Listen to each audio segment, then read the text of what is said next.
Chapitre 370. Le jeudi avant la Pâque. Au banquet des pauvres dans le palais de Cusa. Un affront de Salomé. Le 26 janvier 1946. Que la paix soit sur cette maison et en toutes les personnes ici présentes. C'est la salutation que Jésus adresse en entrant dans le vaste vestibule très luxueux, tout illuminé bien qu'il fasse encore jour. Les lampes ne sont d'ailleurs pas inutiles, car s'il est vrai qu'il fait jour, il est aussi vrai que dehors, le soleil est éblouissant dans les rues et sur les façades des maisons blanchies à la chaux. Mais ici, dans le vaste et surtout très long corridor qui sert de vestibule et traverse toute la maison, du portail massif au jardin dont on aperçoit au fond la verdure ensoleillée que la perspective fait paraître lointaine, il doit y avoir habituellement une pénombre qui est obscurité pour ceux qui viennent du dehors, les yeux éblouis par le grand soleil. Aussi, Cusa a-t-il pourvu à ce que les larges et nombreuses poils de cuivre repoussés, fixés à intervalles réguliers sur les deux murs, soient tout éclairés, ainsi que le lampadaire central, un large bassin d'albâtre rosé, avec encastré dans la transparence carnée de l'albâtre des jaspes et autres écailles précieuses et multicolores, qui sous la lumière allumée à l'intérieur, resplendissent comme autant d'étoiles qui projettent des arcs-en-ciel sur les murs peints en bleu foncé, sur les visages, sur le dallage de marbre cipolin. On dirait que de petits éclairs se posent sur les murs, sur les visages, sur le sol, étincelles multicolores, minuscules et mouvantes, car le lampadaire se balance légèrement sous le courant d'air qui traverse le vestibule et qui déplace continuellement les facettes des écailles précieuses. « Paix à cette maison », répète Jésus en s'avançant, tout en bénissant sans arrêt les serviteurs courbés jusqu'à terre, les hôtes étonnés d'être rassemblés là, tout près du rabbi, dans un palais princier. Quels hôtes! La pensée de Jésus est facile à comprendre. Le festin d'amour qu'il a voulu dans la maison de sa bonne disciple est la mise en œuvre d'une page de l'Évangile. Il y a là des mendiants, des estropiés, des aveugles, des orphelins, des vieillards, des jeunes veuves avec leurs bébés attachés à leurs vêtements ou suçant le lait, peu abondant, de leur mère mal nourrie. La richesse de Jeanne a déjà pourvu à remplacer les guenilles par des habits modestes, mais propres et neufs. Les chevelures peignées dans un souci prévoyant de netteté, les vêtements frais de ces malheureux, que les serviteurs alignent et aident à gagner leur place, leur donnent certainement un aspect moins misérable que celui qu'ils avaient quand Jeanne les a envoyés chercher dans les ruelles, au carrefour, sur les chemins qui mènent à Jérusalem, là où leur misère honteuse se cachait ou bien s'exposait pour obtenir quelques aumônes. Mais à côté de cela, les privations sur les visages, les infirmités des membres, les malheurs, les solitudes dans les regards restent bien visibles. Jésus passe et bénit. Chaque malheureux reçoit sa bénédiction, et si la main droite se lève pour bénir, la gauche s'abaisse pour caresser les têtes tremblantes et chenues des vieillards ou les têtes innocentes des enfants. Il parcourt ainsi le vestibule, en allant et venant pour bénir tout le monde, même ceux qui entrent pendant qu'il bénit déjà et qui encore en haillons, craintifs, timides, se cachent dans un recoin jusqu'à ce que les serviteurs les amènent gentiment ailleurs pour être comme ceux qui les ont précédés, lavés et habillés de neuf. Une jeune veuve passe avec sa nichée d'enfants. Quelle misère! Le plus jeune est tout à fait nu, serré dans le voile déchiré de sa mère. Les plus grands, avec juste ce qu'il faut pour sauvegarder la décence. Seul l'aîné, un garçon efflanqué, porte ce que l'on peut appeler un habit. En revanche, il va pieds nus. Jésus observe et appelle la femme pour lui dire « D'où viens-tu » ? « De la plaine de Saron, Seigneur. Lévi est devenu majeur. J'ai dû l'accompagner au temple, moi, puisqu'il n'a plus de père. » La femme sanglote sans bruit, de ces larmes silencieuses de ceux qui ont vraiment trop pleuré. « Quand ton époux est-il mort ?»« Il y a eu 1 an au mois de Shébat. J'étais enceinte depuis 2 lunes. » dit-elle en réprimant ses sanglots pour ne pas troubler son bébé et en se penchant sur lui.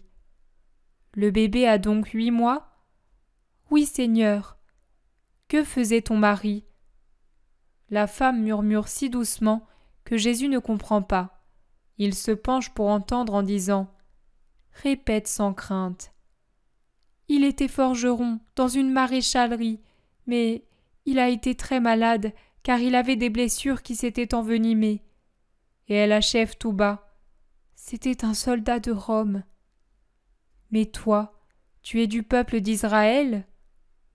Oui, Seigneur, ne me chasse pas pour impureté, comme l'ont fait mes frères quand je suis allé implorer leur pitié après la mort de Cornélius.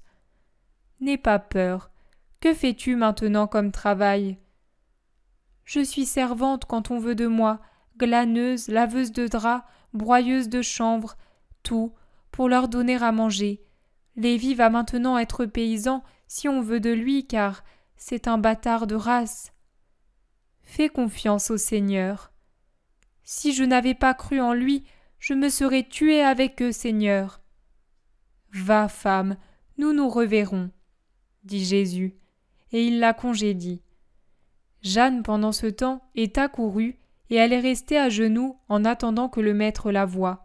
Il se retourne en effet et la salue. Paix à toi, Jeanne, tu m'as parfaitement obéi.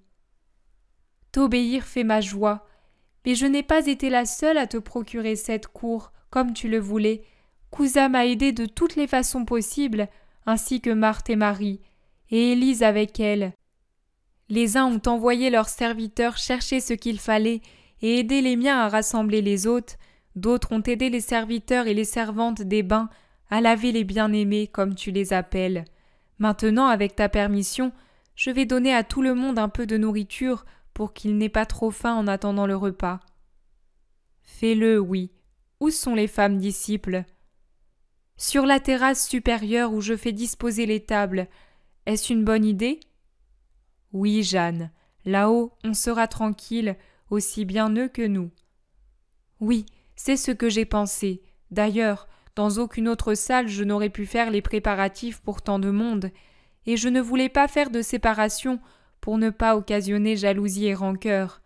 Les malheureux ont une sensibilité si vive, ils souffrent si facilement, ils ne sont qu'une plaie, et il suffit d'un regard pour les blesser. Oui, Jeanne, ton âme est sensible à la pitié, et tu comprends. Que Dieu te récompense pour ta compassion. Y a-t-il beaucoup de femmes disciples ? Toutes celles qui étaient à Jérusalem. Mais, Seigneur, j'ai peut-être commis une faute. Je voudrais te dire quelque chose en secret. Conduis-moi à un endroit isolé. Ils vont, seuls tous les deux, dans une pièce où, à la vue des jouets étalés partout, je comprends que c'est la salle de jeu de Marie et de Mathias. Eh bien, Jeanne. Ah, mon Seigneur, j'ai sûrement été imprudente, mais l'idée m'en est venue si spontanément et avec tant d'impétuosité. Cousa me l'a reproché, mais maintenant, au temple, il est venu un esclave de Plotina avec une tablette. Elle et ses compagnes demandaient s'il était possible de te voir. J'ai répondu « Oui, dans l'après-midi, chez moi ». Elles vont donc venir. Ai-je mal agi ? Oh, pas à cause de toi, mais à cause des autres, pour ceux qui sont tout Israël et ne sont pas amour comme toi. Si j'ai fait une faute, j'essaierai de réparer, mais je désire tant que le monde entier t'aime, que je n'ai pas réfléchi que toi seul au monde est perfection, et qu'il y en a trop peu qui cherchent à te ressembler. Tu as bien fait. Aujourd'hui, je vous prêche à tous par les œuvres, et la présence des gentils parmi ceux qui croient en Jésus Sauveur sera l'une des missions que devront accomplir à l'avenir tous ceux qui croient en moi. Où sont les enfants ? Un peu partout, Seigneur, dit en souriant Jeanne rassurée, et elle explique. La fête les excite, et ils courent çà et là comme des oiseaux heureux. Jésus la quitte, revient dans le vestibule, fait un signe aux hommes qui étaient avec lui et se dirige vers le jardin pour monter sur la vaste terrasse. Une joyeuse activité remplit la maison, de la cave au toit. C'est un va-et-vient incessant, avec des vivres et de la vaisselle, des paquets de vêtements, des sièges. On accompagne les hôtes en répondant aux questions toujours dans la bonne humeur et l'amitié. Jonatas, solennel dans sa fonction d'intendant, dirige, surveille, conseille inlassablement. La vieille Esther, heureuse de voir l'entrain et le bonheur de Jeanne, rit au milieu d'un cercle de pauvres enfants auxquels elle distribue des fouasses tout en racontant des histoires merveilleuses.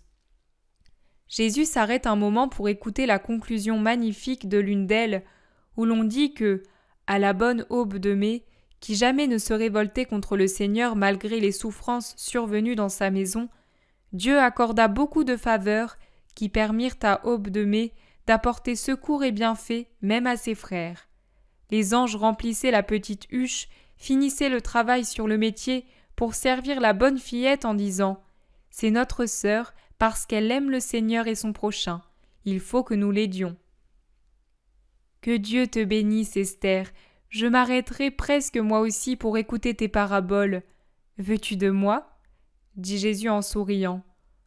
Oh, mon Seigneur, c'est moi qui dois t'écouter, mais pour les tout petits, je fais encore l'affaire, moi, pauvre vieille sotte. Ton âme juste est utile aux adultes aussi. Continue, continue, Esther.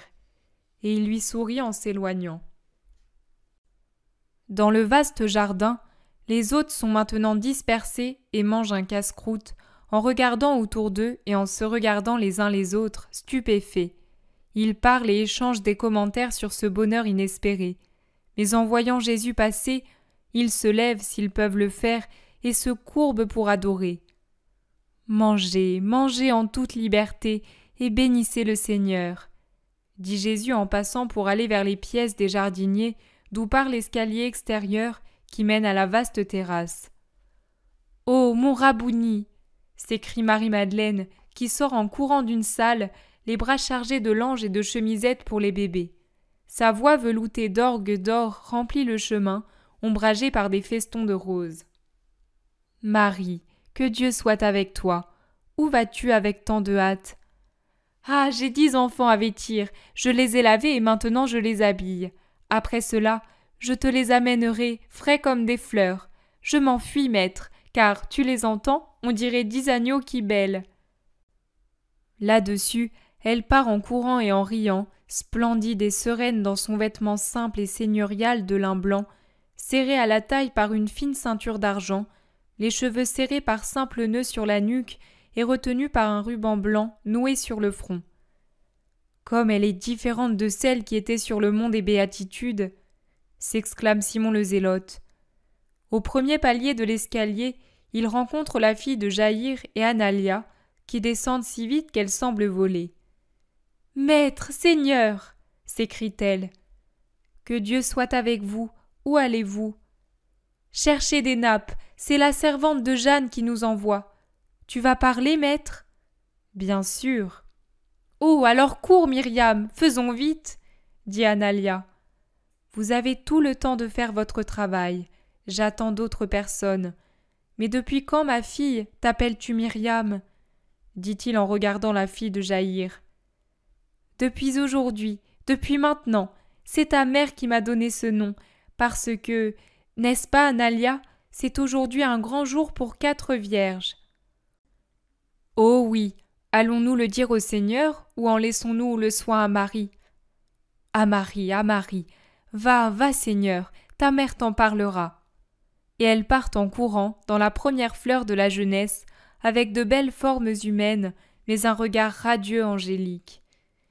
Ils en sont au 3e palier quand ils rencontrent Élise de Bethsur qui descend gravement avec la femme de Philippe. « Ah, Seigneur, aux uns tu prends, aux autres tu donnes, mais sois-en également bénie, » s'écrie cette dernière. « De quoi parles-tu, femme ? » « Tu vas le savoir. Quelle peine et quelle gloire, Seigneur ! Tu me mutiles et me couronnes. » Philippe, qui est à côté de Jésus, l'interroge. « Que dis-tu ? De quoi tu parles ? Tu es mon épouse, et ce qui t'arrive me concerne. » « Tu vas le savoir, Philippe. Va, va avec le maître. » Entre-temps, Jésus demande à Élise si elle est bien guérie. La femme, à laquelle sa grande douleur d'autrefois a donné une majesté de reine souffrante, dit « Oui, mon Seigneur, mais ce n'est pas une douleur que de souffrir avec la paix dans le cœur, et maintenant j'ai la paix dans le cœur. » « Et tu vas avoir bientôt davantage. » Quoi, Seigneur ? Va et reviens, et tu le sauras. Voilà Jésus, voilà Jésus ! Crient les deux enfants, qui ont le visage appuyé contre la balustrade ornée d'arabesques qui borde la terrasse des deux côtés, qui donne sur le jardin, et de laquelle descendent des branches de rosier et de jasmin en fleurs. C'est en effet un vaste jardin suspendu, sur lequel, en cette heure ensoleillée, on a étendu un voile multicolore.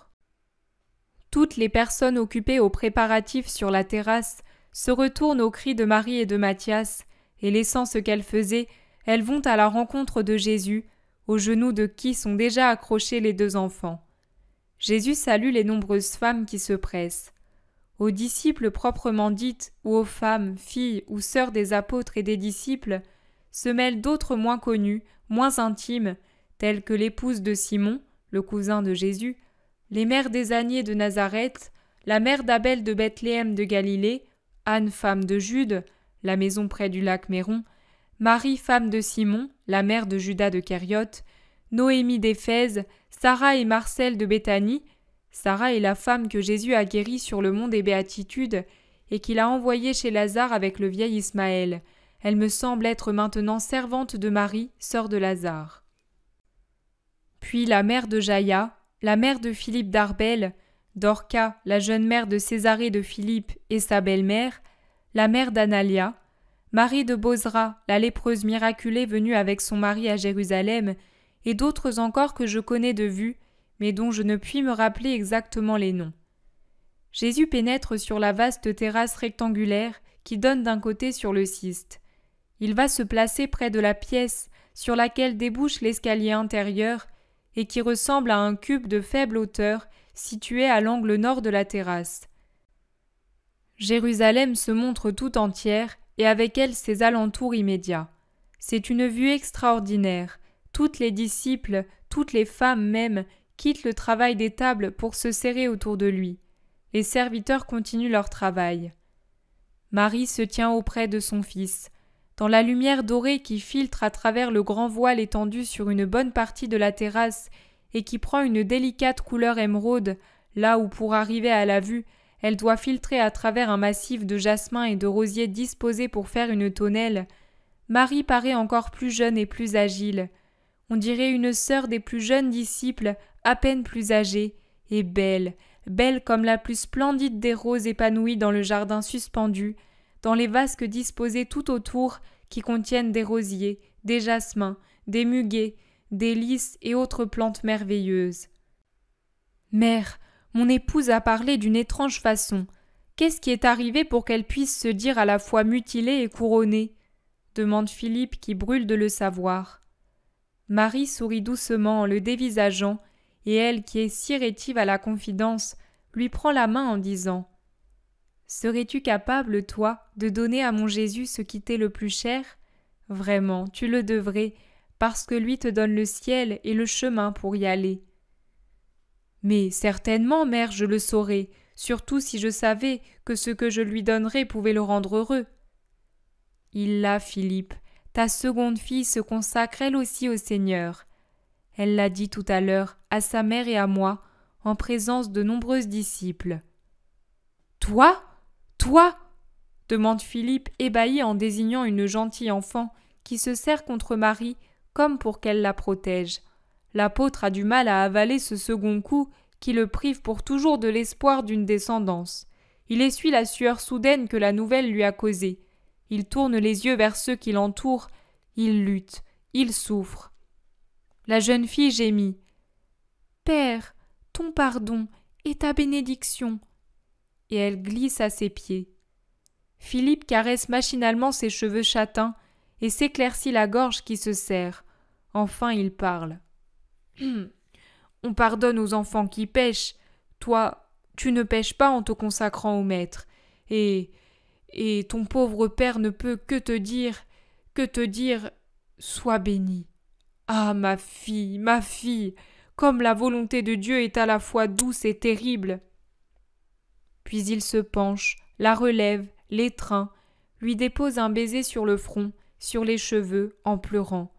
Après quoi, la tenant encore dans ses bras, il se dirige vers Jésus et lui dit « Moi, Je l'ai engendré, mais toi tu es son Dieu, ton droit est plus grand que le mien.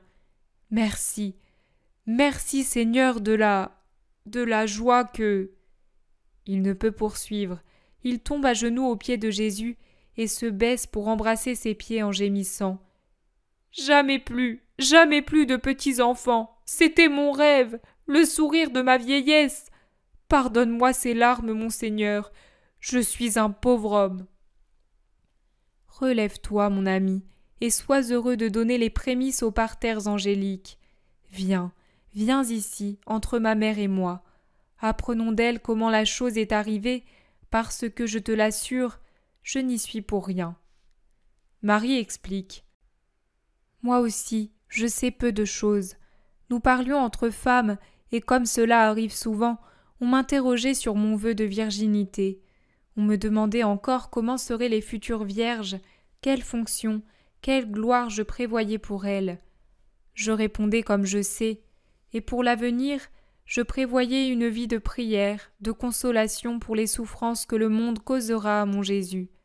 Je disais, ce seront les vierges qui soutiendront les apôtres, qui laveront le monde souillé en le revêtant et en le parfumant de leur pureté.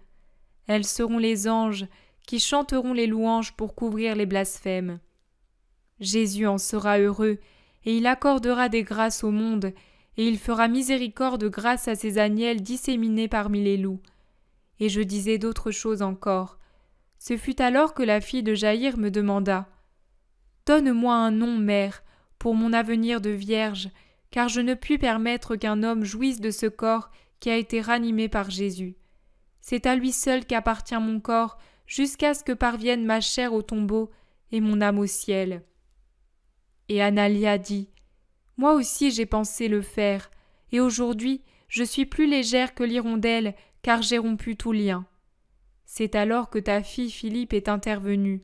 « Moi aussi je serai comme vous, vierge pour l'éternité. » Sa mère, la voilà qui arrive, lui fit observer qu'on ne peut prendre ainsi une telle décision, mais elle n'a pas changé d'avis.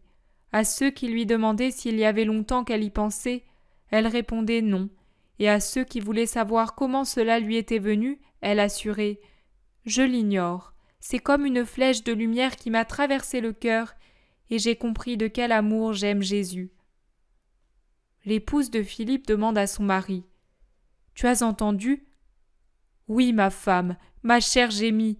Or, elle devrait chanter parce que cela, c'est notre glorification. Elle, notre lourde chair, a engendré 2 anges. Ne pleure pas, femme, tu l'as dit précédemment, il t'a couronnée. La reine ne pleure pas quand elle reçoit le diadème. » Mais Philippe pleure encore, ainsi qu'un certain nombre d'hommes et de femmes, maintenant que tous sont rassemblés là-haut. Marie, femme de Simon, fond en larmes dans un coin. Marie de Magdala pleure dans un autre, en tiraillant le lin de son vêtement, dont elle arrache machinalement des fils à la bordure qui l'orne. Anastasia pleure en essayant de cacher de la main son visage en larmes. « Pourquoi pleurez-vous » demande Jésus. Personne ne répond. Le Seigneur appelle Anastasia et l'interroge de nouveau. Elle répond « Parce que, Seigneur, pour une joie nauséabonde éprouvée une seule nuit, j'ai perdu d'être une de tes vierges. » Tout état est bon lorsqu'on y sert le Seigneur. Dans la future Église, il faudra des vierges et des femmes mariées, tout utiles au triomphe du royaume de Dieu, dans le monde et au travail de leurs frères prêtres. Élise de Bethsure, viens ici, console cette femme qui n'est guère qu'une enfant. Et de sa main, il met Anastasia dans les bras d'Élise.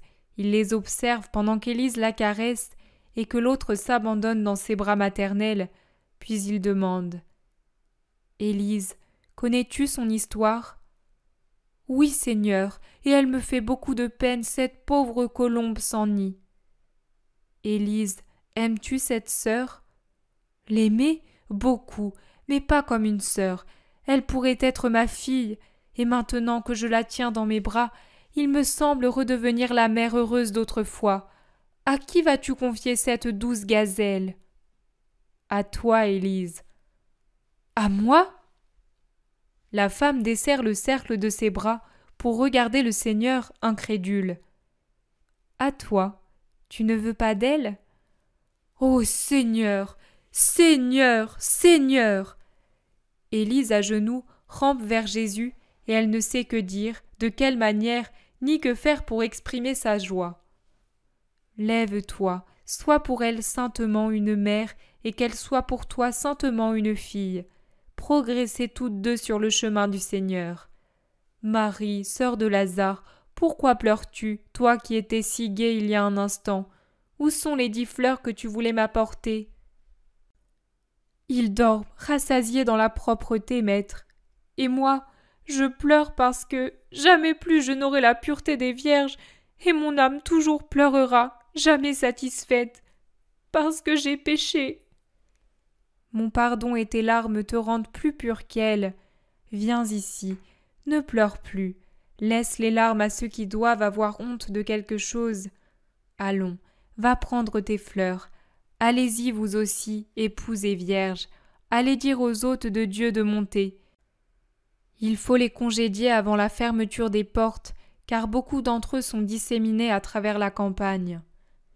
Ils partent obéissants, laissant seulement sur la terrasse à sa place Jésus qui caresse Marie et Matthias, Élise et Anastasica, qui un peu plus loin, se tiennent par la main en se regardant dans les yeux avec un sourire qui éclaire une larme de joie.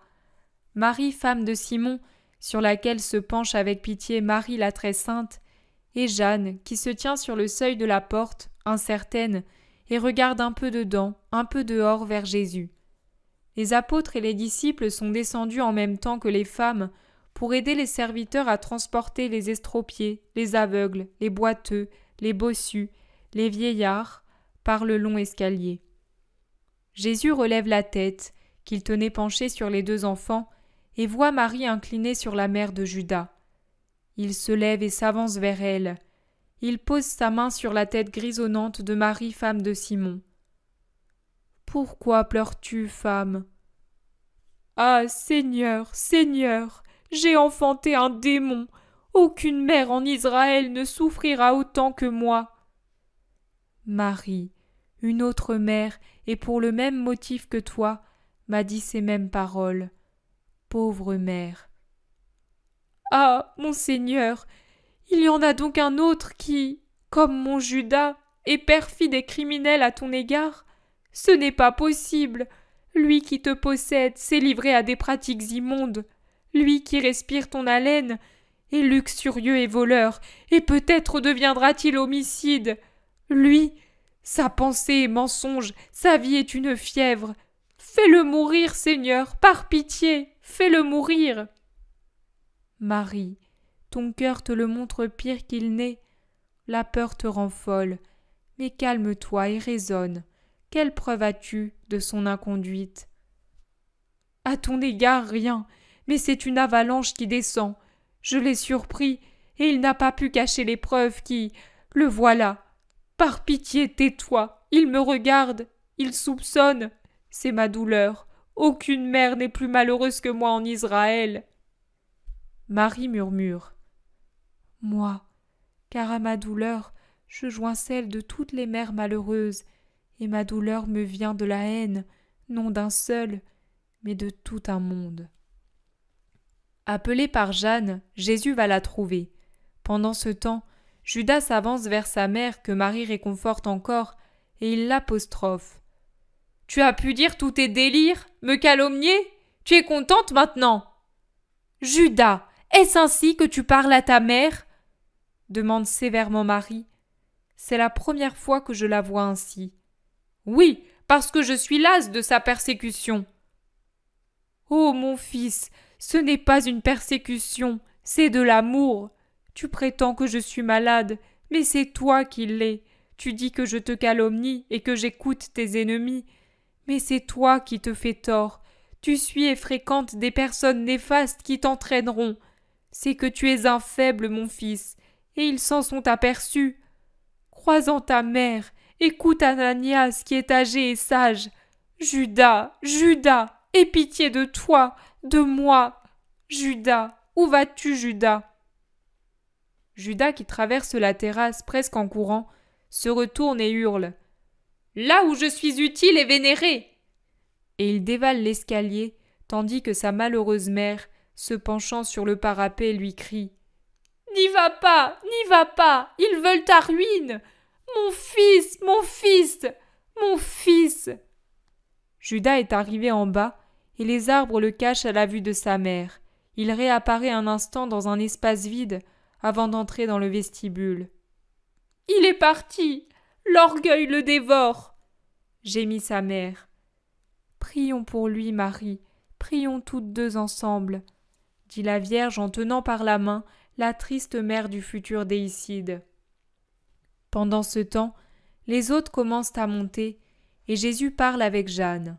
« Bon, qu'elles viennent donc, c'est bien qu'elles aient pris des vêtements juifs pour ne pas heurter les préventions de certains.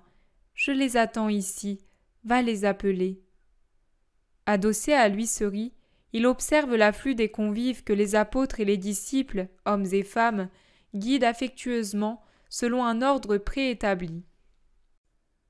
Au milieu se trouve la table basse des enfants, puis de part et d'autre, toutes les autres disposées parallèlement.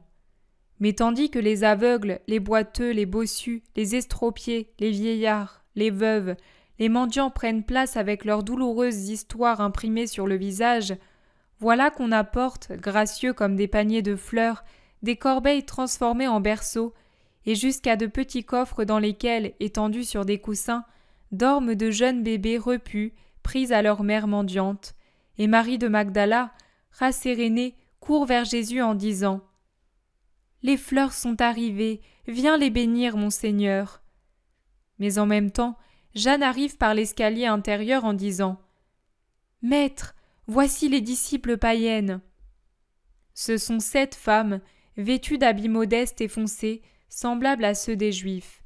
Elles ont toutes le visage voilé, et un manteau les couvre jusqu'aux pieds. 2 sont grandes et majestueuses, les autres de taille moyenne. Mais quand, après avoir vénéré le Maître, elles retirent leur manteau, il est facile de reconnaître Plotina, Lydia, Valéria, Flavia l'affranchie, celle qui a écrit les paroles de Jésus dans le jardin de Lazare, auxquelles s'ajoutent 3 inconnus. L'une d'elles, au regard habitué au commandement, s'agenouille pourtant en disant au Seigneur « Avec moi, c'est Rome qui se prosterne à tes pieds. » Il y a également une forte matrone d'environ 50 ans, et enfin une toute jeune femme élancée et sereine comme une fleur des champs. Marie de Magdala reconnaît les Romaines malgré leurs vêtements juifs, et les yeux écarquillés murmure « Claudia !» C'est bien moi, j'en ai assez d'entendre par la parole d'autrui. Il faut atteindre la vérité et la sagesse directement à la source. « Crois-tu qu'ils vont nous reconnaître ?» demande Valéria à Marie de Magdala. « Si vous ne vous trahissez pas en disant vos noms, je ne crois pas. Du reste, je vais vous placer à un endroit sûr. »« Non, Marie, aux tables pour servir les mendiants. Personne ne pourra penser que ce sont des patriciennes qui servent les pauvres, les plus petits du monde juif. » dit Jésus. « C'est une bonne idée, maître, car l'orgueil est inné en nous. Et l'humilité est le signe le plus clair de ma doctrine. Qui veut me suivre doit aimer la vérité, la pureté et l'humilité, avoir de la charité pour tous et de l'héroïsme pour défier l'opinion des hommes et les pressions des tyrans. Allons-y. »« Pardon, Rabbi, cette fillette est une esclave, fille d'esclave. Je l'ai rachetée parce qu'elle est d'origine israélite et Plotina la garde avec elle. Mais je te l'offre en pensant bien faire. Son nom est Égla, elle t'appartient. » Marie, accueille-la, nous réfléchirons plus tard. Merci, femme. Jésus va sur la terrasse pour bénir les enfants. Les dames éveillent une grande curiosité, mais aucun soupçon, ainsi habillées et coiffées à l'hébraïque, en vêtements presque pauvres. Jésus va au milieu de la terrasse, près de la table des enfants, et il prie, offrant pour tous la nourriture au Seigneur. Il bénit et donne l'ordre de commencer le repas. Apôtres, disciples, dames sont serviteurs des pauvres. Jésus donne l'exemple en retroussant ses larges manches de son vêtement rouge et en s'occupant de ses enfants, aidé en cela par Myriam, fille de Jaïr, et par Jean. Les bouches de tous travaillent remarquablement, mais tous les regards sont tournés vers le Seigneur. Le soir arrive, et on retire le voile pendant que les serviteurs apportent les lampes, encore superflues. Jésus passe au milieu des tables. Il n'en laisse aucune sans un mot d'encouragement et sans aide. Il frôle ainsi plusieurs fois les royales Claudia et Plotina, qui partagent humblement le pain et portent le vin aux lèvres des aveugles, des paralytiques, des manchots. Il sourit à ces vierges qui s'occupent des femmes, aux mères disciples toutes pleines de pitié auprès des malheureux, à Marie de Magdala qui se prodigue à une tablée de pauvres vieux, la plus triste de toutes, pleine de douceur, de gens qui tremblent, de mâchoires édentées, qui mâchonnent, et de bouches qui bavent. Et il aide Matthieu qui secoue un enfant qui a avalé de travers un morceau de foisse qu'il suçait et mordait avec ses nouvelles dents. Il complimente Cousa, qui, arrivé au début du repas, découpe les viandes et s'en tire comme un serviteur expérimenté. Le repas prend fin. Sur les visages rougis, dans les regards plus joyeux, on voit clairement la satisfaction des pauvres gens. Jésus se penche sur un vieil homme secoué par un tremblement. « À quoi penses-tu, Père, toi qui souris ?»« Je pense que vraiment, ce n'est pas un rêve. Il y a encore un instant, je croyais dormir et rêver, mais maintenant, je sens que c'est vrai. Mais qui donc te rend si bon, toi qui rends si bon tes disciples ? Vive Jésus !» s'écrie-t-il pour finir. Et toutes les voix de ces pauvres, et il y en a des centaines, crient « Vive Jésus !» Jésus se rend de nouveau au milieu, et il ouvre les bras pour faire signe de se taire et de rester en place. Il commence à parler en s'asseyant, un petit enfant sur ses genoux. « Vive, oui, vive Jésus, non parce que c'est moi qui suis Jésus, mais parce que Jésus veut dire l'amour de Dieu fait chair et descendu parmi les hommes pour être connu et pour faire connaître l'amour qui sera le signe de la nouvelle ère. Vive Jésus, parce que Jésus veut dire sauveur, et c'est moi qui vous sauve. Je vous sauve tous, riches et pauvres, enfants et vieillards, juifs et païens, tous, pourvu que vous vouliez me donner la volonté d'être sauvés. Jésus est pour tous, il n'est pas pour tel ou tel. Jésus appartient à tous, il appartient à tous les hommes, et il est pour tous les hommes. C'est pour tous que je suis l'amour miséricordieux et le salut assuré. Qu'en est-il besoin de faire pour appartenir à Jésus et donc pour obtenir le salut ? Peu de choses, mais de grandes choses. Non pas grandes car difficiles comme celles qu'accomplissent les rois, mais grandes parce qu'elles veulent que l'homme se renouvelle pour les faire et pour devenir la possession de Jésus. Par conséquent, amour, humilité, foi, résignation, compassion. Voilà tout. Vous qui êtes disciples, qu'avez-vous fait aujourd'hui de grand ? Vous direz, rien, nous avons servi un repas. Non, vous avez servi l'amour. Vous vous êtes humiliés. Vous avez traité en frères des inconnus de toute race, sans demander qui ils sont, s'ils sont en bonne santé, s'ils sont bons. Et vous l'avez fait au nom du Seigneur. Peut-être espériez-vous de moi de grands discours pour vous instruire. Je vous ai fait accomplir de grandes actions. Nous avons commencé cette journée par la prière, nous sommes venus à l'aide des lépreux et des mendiants, nous avons adoré le Très-Haut dans sa maison, nous avons commencé les agapés fraternels et le soin des pèlerins et des pauvres. Nous avons servi parce que servir par amour, c'est être semblable à moi, qui suis le serviteur des serviteurs de Dieu. Serviteur jusqu'à l'anéantissement de la mort pour vous procurer le salut. Un cri et un bruit de pas interrompent Jésus. Un groupe de Juifs forcenés monte l'escalier en courant. Les Romaines les plus connues, c'est-à-dire Plotina, Claudia, Valéria et Lydia, se mettent à l'ombre en baissant leurs voiles. Les perturbateurs font irruption sur la terrasse et semblent chercher je ne sais quoi. Cousa, offensé, va au-devant d'eux et leur demande « Que voulez-vous ?»« Rien qui te concerne. Nous cherchons Jésus de Nazareth, pas toi. »« Me voici. Ne me voyez-vous pas ?» demande Jésus en posant l'enfant par terre et en se levant, imposant. « Que fais-tu ici ?» Vous pouvez le constater. Je fais ce que j'enseigne, et j'enseigne ce qu'il faut pratiquer, c'est-à-dire l'amour envers les plus pauvres. Qu'est-ce qu'on vous a dit ? On a entendu des cris séditieux, et comme là où tu es, il y a des troubles, nous sommes venus voir. Là où je suis, c'est la paix. On criait « Vive Jésus !» Justement, on a pensé aussi bien au temple qu'au palais d'Hérode, qu'ici on conjurait contre... Qui ? Contre qui ? Qui est roi en Israël ? Pas le temple, pas Hérode. C'est Rome qui domine, et bien fou est celui qui pense à se faire roi là où elle commande. Toi, tu dis que tu es roi. Je suis roi, mais pas de ce royaume-là. Il est trop sordide pour moi.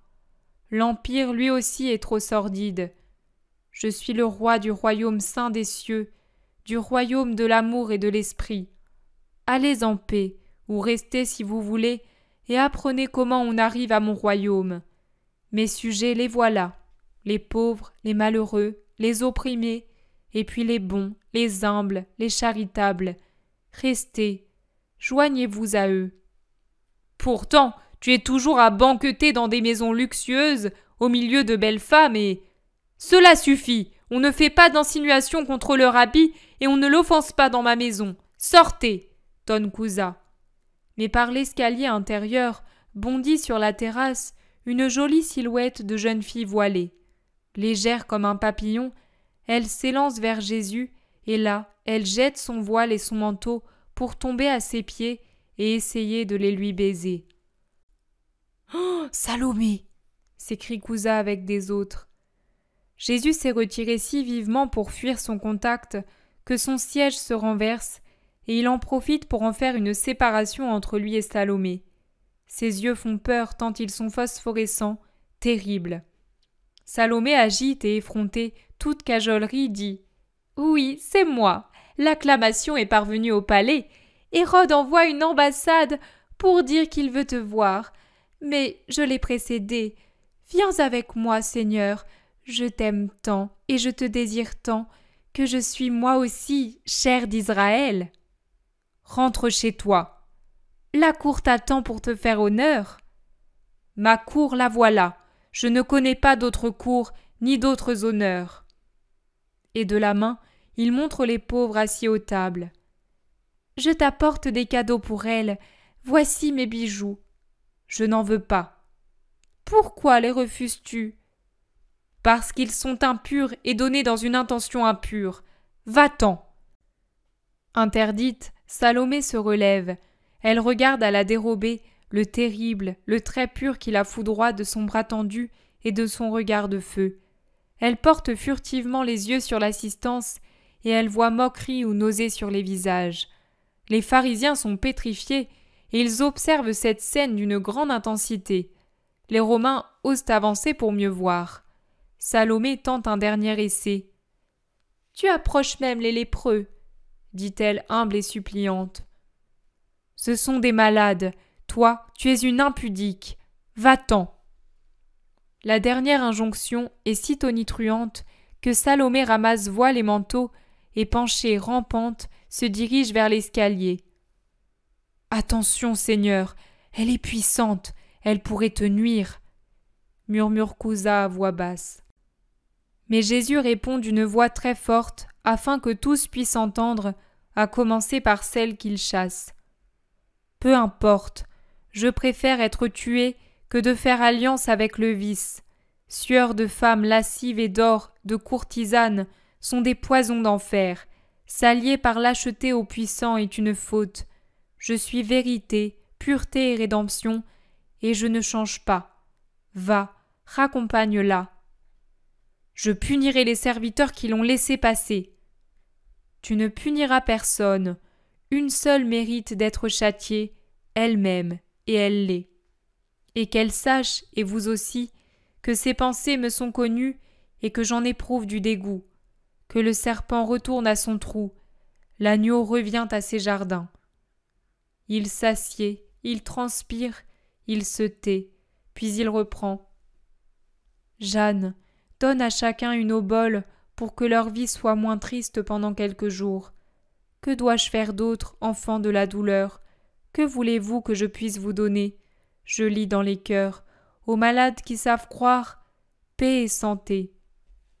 Une pause d'un instant, puis un cri, et nombreux, très nombreux sont ceux qui se lèvent guéris. Les Juifs, venus pour surprendre Jésus, s'en vont abasourdis et négligés dans le délire général d'acclamation pour les miracles et la pureté de Jésus. Jésus sourit en embrassant les enfants, puis il congédie les convives en retenant les veuves et il parle à Jeanne en leur faveur. Jeanne en prend note et les invite pour le lendemain. Puis elles aussi s'en vont. Les vieillards sont les derniers à partir. Il reste les apôtres, les disciples et les romaines. Jésus dit : Ainsi doit être l'union à l'avenir. Pas besoin de mots, ce sont les actes qui parlent aux âmes et aux intelligences par leur évidence. Que la paix soit avec vous. Il se dirige vers l'escalier intérieur et disparaît, suivi de Jeanne puis des autres. Au bas de l'escalier, il rencontre Judas. « Maître, ne va pas à Gethsémani, il y a là des ennemis qui te cherchent. Et toi, mère, que dis-tu maintenant, toi qui m'accuses? Si je n'y étais pas allé, je n'aurais pas appris le piège tendu au maître. Dans une autre maison. Allons dans une autre maison. » Chez nous alors, chez Lazare n'entre que celui qui est ami de Dieu, dit Marie de Magdala. Oui, que ceux qui hier étaient à Gethsémani viennent au palais de Lazare avec ses sœurs. Demain, nous pourvoirons.